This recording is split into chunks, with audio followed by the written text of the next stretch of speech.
A plea from Bernie Sanders. Your vote in California. By Bernie Sanders. Secretary Clinton must not become the Democratic Party's presidential nominee. I am writing today because I hope to earn your vote. Tomorrow, June 7th, is a very important day that will decide the most important election in our lifetime. Will our political revolution succeed, or will we have to wait at least 4 more years? Can America survive another 4 more years without solving our formidable challenges? Hello, my name is Bernie Sanders. I believe readers of this website already know who I am. I was endorsed by KoopaTV for the Democratic nomination and was rated the best in the Democratic debates by KoopaTV's grading scale. If you live in California, New Jersey, Montana, North Dakota, New Mexico, or South Dakota, I want you to pay special attention to what I have to say. You should check out the map here to see the status of the primary in your state and what you need to be registered as. We win when we have high voter turnout. I believe that I have the winning message of the future, while my opponent in this primary election, Secretary Clinton, is a throwback to the past. I will explain exactly what differentiates me and Secretary Clinton in the course of this article, and why I am the better choice. For a better United States of America and the whole world, and ultimately how that benefits you, the hardcore gamer. First, let me make this point extremely clear. Donald Trump must not become president of the United States. His racist, sexist, and xenophobic rhetoric is a danger to this country, and his policies would set us back to where we fought so hard to leave. Secretary Clinton would be a much better president than Mr. Trump. However, Secretary Clinton may be the only Democrat who can lose a general election to Mr. Trump. Take a look at these favorability ratings compiled by the Huffington Post pollster. I am the only candidate with positive favorability. Have you seen the nationwide polling? Donald Trump is within the margin of error with Secretary Clinton in many battleground states and nationwide, and beating her in some instances. Meanwhile, I defeat Donald Trump in a landslide, consistently. That is the argument I'll bring to the Democratic National Convention and try to get the superdelegates to support me. It would be wrong to risk the fate of the country by backing the only candidate that could lose. A vote for Secretary Clinton now is a vote for Donald Trump. Why do so many Americans not trust Secretary Clinton? Well, I do not care about her damn emails. I think most Americans see that as a partisan witch hunt. Pardon my expression. So it must be something else. Let's look at some of her positions and compare them to mine.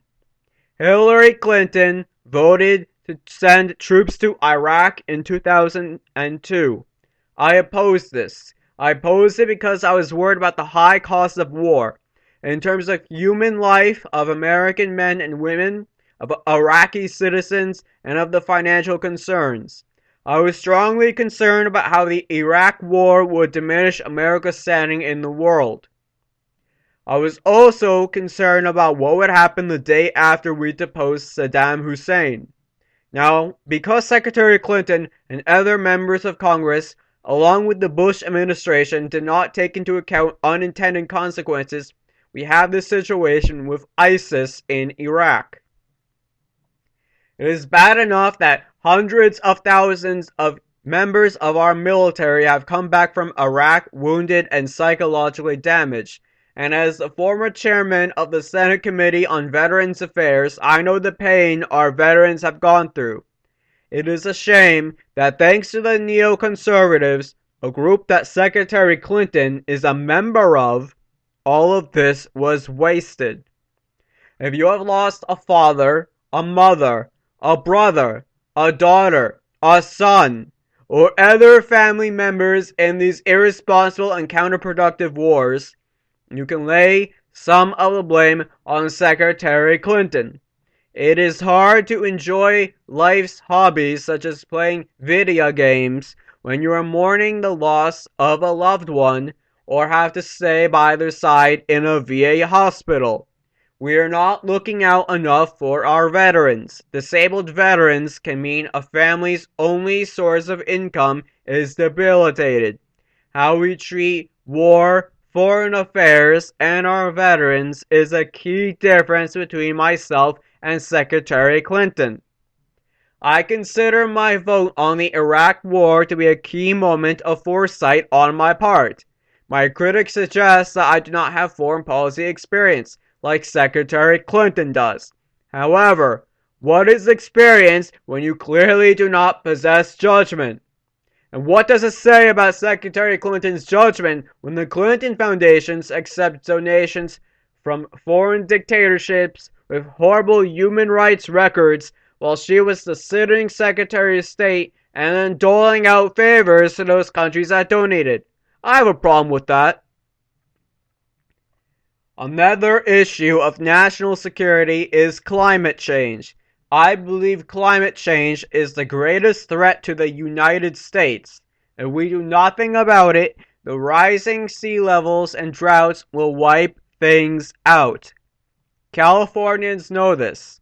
Donald Trump and the owner of this website are climate change deniers and go out of their way to declare how they are anti-science. Remember the West Coast port strike severely limiting the supply of amiibo to the United States? The devastating effects of climate change will be worse than that on global economic trade. Hillary Clinton is not serious about climate change. While she'll be much better on the issue than Mr. Trump, only I am calling for an immediate ban on fracking. Meanwhile, she was pushing fracking as Secretary of State. I have an ambitious plan for 100% clean renewable energy nationwide by 2050. Secretary Clinton does not seek 100% independence from the fossil fuel industry that is polluting our country. I wonder why. Secretary Clinton is raising huge amounts of money from Wall Street with her super PACs. She claims that she would govern independently of these super PACs, but these finance people are not dumb. Why would they be giving her so much money? Out of the kindness of their hearts? No, they will control her. On the other hand, I will break up the big banks and clamp down on the Wall Street gamblers that crush our economy, including the video game sector, in the biggest financial collapse in your lifetime. I am the one Wall Street is afraid of. I have a comprehensive economic agenda designed to raise the wages of hard-working Americans.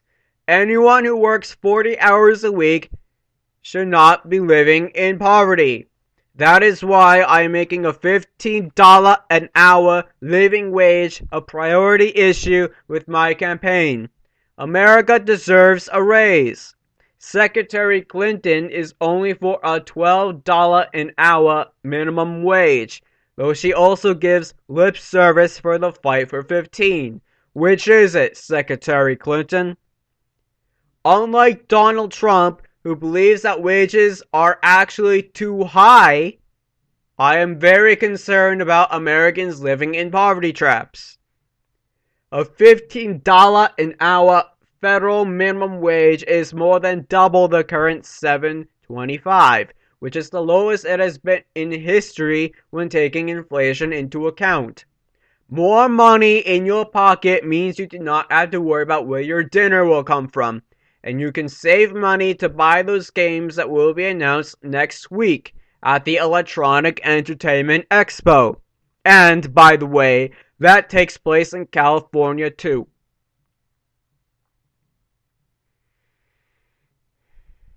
I also believe in making college tuition-free and debt-free.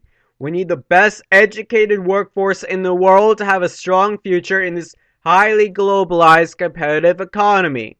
In my view, young people need more education, and it is tragic that people cannot afford to go to college. We do not need to saddle our young people with college debt. I'm sure you would rather focus on getting the best education you can rather than have anxiety attacks about how you're going to pay for it. You can then be in the mood to have the Super Smash Bros. And Mario Kart parties in your dorm room. But if Hillary Clinton had her way, the video game industry would not even exist right now. I was far away from then Senator Clinton's Family Entertainment Protection Act. Enough is enough! We need 3 months of paid family and medical leave, and we need Medicare for all. Anything less is unacceptable. Healthcare is a right, not a privilege. We need universal healthcare, and every major country on earth besides the United States has guaranteed healthcare. Secretary Clinton once backed single-payer universal healthcare, but now she deems it unfeasible. That is not true. We cannot settle for slow and steady with the problems that we have. We have millions of Americans that are hurting daily because their institutions have failed them. Delays in helping them is doing them a disservice. It is the job of public figures to help people.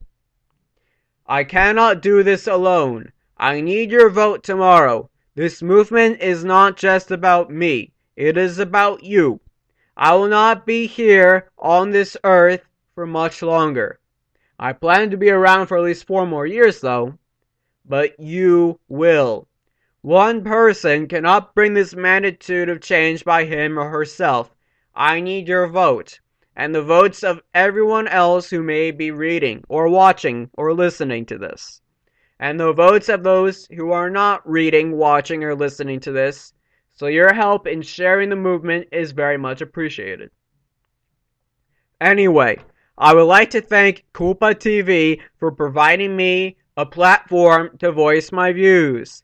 Both Secretary Clinton and Donald Trump have agreed to debates with me, but both reneged on their public promises. I swear that I will keep my word as President of the United States. I've had consistent views for decades, fighting for these causes, and I will not change my mind now. Bernie Sanders is the junior senator from the great state of Vermont and a Democratic candidate for President of the United States. He is a fighter for progressive values. Please donate to the Bernie Sanders campaign here. The average contribution is $27, the same amount in years that Bernie has been married to his loving wife Jane. For more information about Bernie's stances on the issues, see his campaign website. Because Senator Sanders is so busy, he will not be able to respond to your comments. Please understand.